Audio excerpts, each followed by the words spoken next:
Hi guys, જય માતાજી. મારું નામ છે દિવા મૈત્રી. ફૂડી ચેનલમાં તમારું સ્વાગત છે. ચેનલને લાઇક અને સબસ્ક્રાઈબ કરવાનું પહેલાં તો ભૂલતા જ નહીં.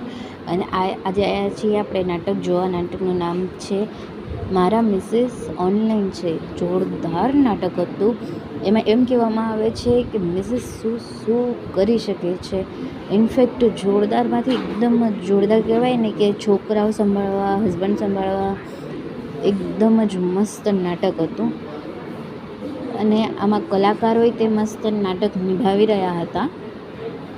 જોરદાર ગરબા લઈ રહ્યા છીએ. હસબન્ડ એની વાઈફને મૂર્ખ સમજે છે, પણ એની વાઈફ શું કરે છે એ આ નાટકમાં બતાવવામાં આવે છે. સોશિયલ મીડિયા સુધી જઈ શકે છે એ વાઈફ. પછી એ હાઉસવાઈફ થઈ જાય છે કે નહીં ભાઈ, હવે બરાબર થઈ ગયું છે, તો હવે મને સોશિયલ મીડિયાની જરૂર નથી. એ કચરો પોતું કઈ રીતે કરે છે, દેટ્સ ઇટ. જુઓ, પહેલાં કચરો વાળવાનું, પછી પોતું કરવાનું, કચરો વાળવાનું, પોતું કરવાનું, કચરો વાળવાનું, પોતું કરવાનું. Amazing style. તમે એકવાર સાડી પહેરીને આવી રીતે કરી જોજો, શું થાય છે ખરી. અને થેન્ક યુ સો મચ નાટક જોવા માટે. ચેનલને લાઇક એન્ડ સબસ્ક્રાઈબ કરવાનું ભૂલતા નહીં. બહુ જ જોરદાર નાટક હતું. સો લાઇક એન્ડ સબસ્ક્રાઈબ કરવાનું ભૂલતા જ નહીં. આવે જ વિડીયો બનાવવા માટે. Thank you so much. જય માતા, જય શ્રી કૃષ્ણ.